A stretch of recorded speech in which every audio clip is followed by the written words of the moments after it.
Real niggas don't give a fuck about a BBL or not. You could be a BBW. We'll take a BBW over a BBL. Oh my god. And that's speaking from real nigga. Real men will marry a BBW before we marry a BBL. We'll play with a BBW. Well, I mean, we'll play with a BBL. Oh my god. So, all right, say the woman does this because she's trying to catch a man because of her self-esteem issues. Then you have low self. That doesn't make your self-esteem even more because you change your body. You still got low self-esteem. You have to change yourself mentally first. Hey. So you all, the moral of the story here is just embrace yourself, embrace your natural beauty.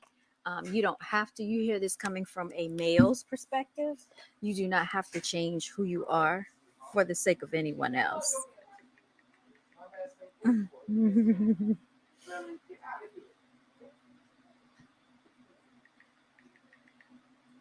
Yeah. So, with all of that being said, I want to thank you all for listening in.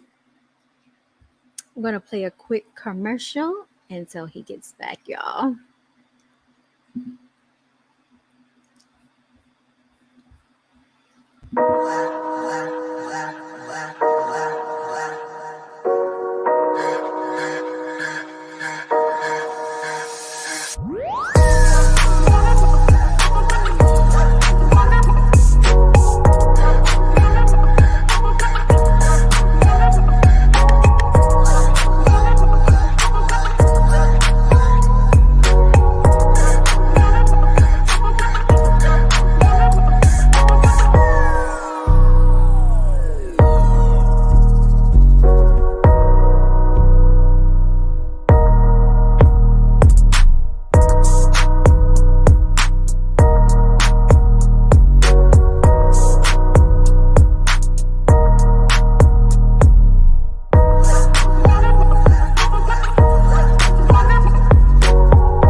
All right, you all, and I'm back. I hope you enjoyed that little rendition right there. Shout out to that melanated king right there. Shout out to BGAB Clothing. It's all day, every day. Hashtag no days off. Celebrate yourself.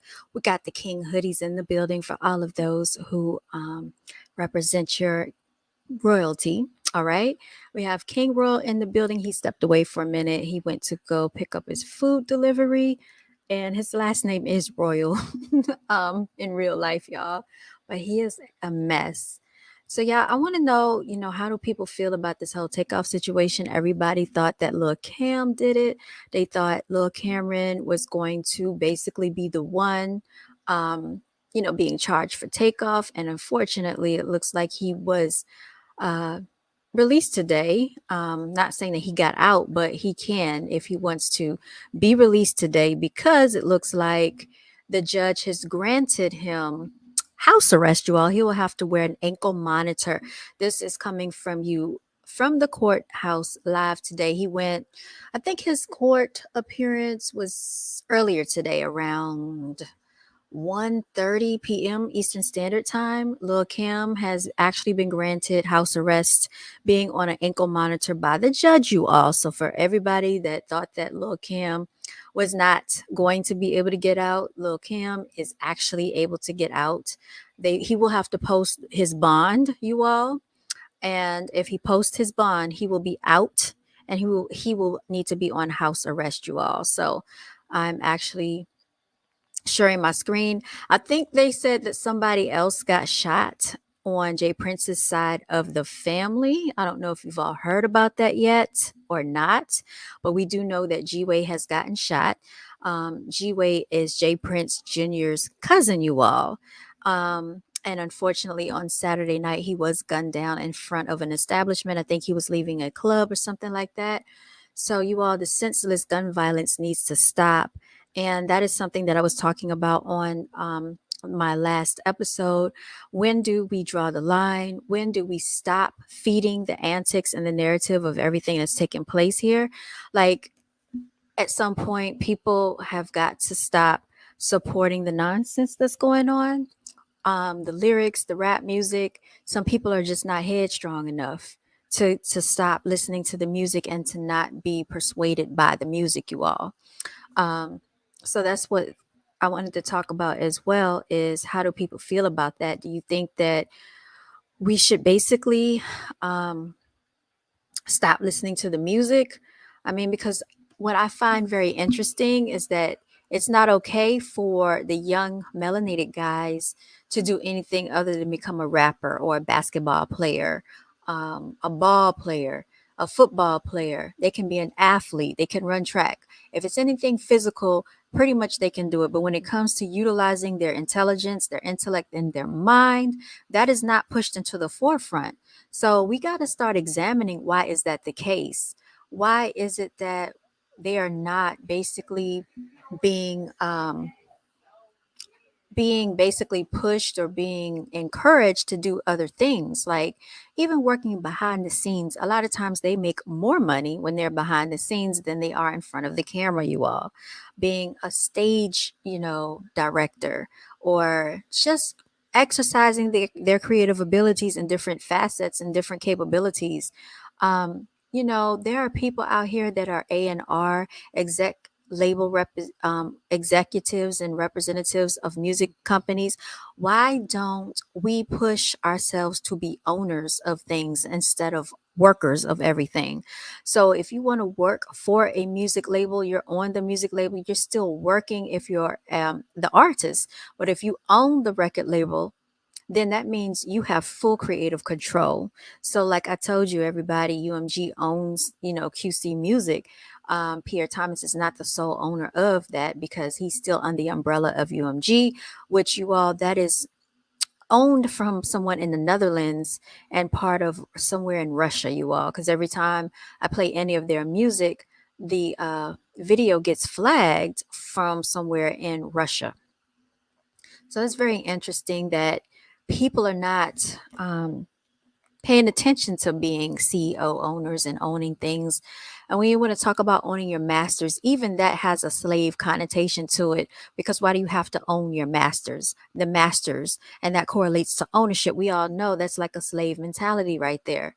So I don't know if you've all heard, but even Irv Gotti is selling his masters for $300 million.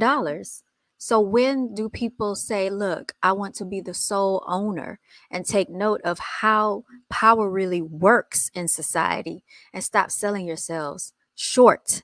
Because best believe, if someone's going to pay you $300 million for your talent, your creative abilities, and your work, that you've held a body of work over a number of decades, imagine what they can do to flip that money and make themselves billionaires off of what you have worked and slaved over. It's the same thing with the football league. You have the players out there getting injuries, head injuries, all types of injuries. And then you have the owners of the team that own everybody out there. And these people are multi-billionaires, not millionaires, y'all, billionaires. That's when you get to the point of ownership. That's when you get to the point of power. When people look at these celebrities and think they have a plethora of money, in the grand scheme of things, they do not. When you talk about the corporations out here in America, this is why Kanye had to partner with Adidas and Balenciaga, because he only owns a portion of wealth. They're showing him that his wealth means nothing in their world. So if they can do that to the likes of a Kanye that was a billionaire and a multimillionaire, imagine what they can do to the regular person out here, y'all. So we got to think smarter and think strategically when it comes to the power that we wish to hold in this society, because we all know that unfortunately we are highly under oppression over here. And the only way you really get respect is to have ownership of things. Because we own nothing, people don't respect us. So they feel that they can treat us any type of way. So that goes into unifying, you all. That goes into not turning our backs on one another. That goes into the melanated men embracing the melanated woman, the melanated woman embracing the melanated man. So all of these things need to take precedence if people really want to see a change. That goes into supporting our own, you all. A lot of people don't want to hear that. A lot of people don't want to do that. A lot of people like to tear one another down. And I see that, unfortunately, this takes place far too many times, far too often, do we see people that love to tear one another down? All right. And so with this whole takeoff situation, y'all, it is so unfortunate with the tragic loss of a very humble spirit. But we do have to examine some of the rap lyrics that took place, because words are spells. Words is power. Words are power, you all. And, the things that are being rapped about: shooting, killing, shooting, all the things that people say they're going to do in the music, they're not really doing it, they're not living it. But sometimes they say that art imitates life, or does life imitate art? So I'll let you be the judge. But I know that in other societies, we don't hear about men killing men, men antagonizing women, women being treated like objects. This is only in the melanated culture that this is the narrative that's projected. This is the narrative that is force fed to the public in the media.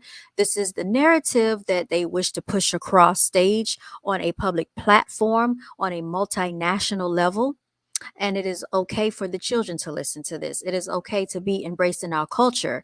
I've never heard of a Middle Eastern calling their women out of their name. I don't hear the Asians doing it. I don't hear the Caucasians doing it. I don't hear any other nationality doing this to one another. But it's okay for us to tear each other down. The Jewels don't do this to one another because, like I said, as soon as someone says anything that they feel offended by, they have to apologize. So then our melanated men are being emasculated, because if he has to come on a public platform and not be able to embrace his opinion in a society that already oppresses him, that's basically showing that he has no power, no matter if he is a billionaire. They're just showing you to your face when Kanye had to apologize, when Noriega apologized for bringing Kanye on Drink Champs, what this world is really all about, you all. And because we have no power of ownership, this is the narrative that's being pushed. We always have to be all inclusive when we're talking about problems that directly impact our own selves. And so, you all, I do want to say, we do need to embrace all one another, come to one common ground, because we all have to coexist on this world together. But if we continue not to leverage our resources, we're going to be forever oppressed and stuck in this situation. So that is something that people may want to think about, y'all. I'm tired of, hearing about the situation of people being killed, people being murdered, people being stabbed, antagonized, robbed. It's so many songs that promote violence, so many songs that promote gunplay, so many songs that promote disrespect. And this is highly embraced by all the record labels. The artists are being told nobody will play their music if they want to push anything that's positive, that's not being played on the radio. We know that, and we know why.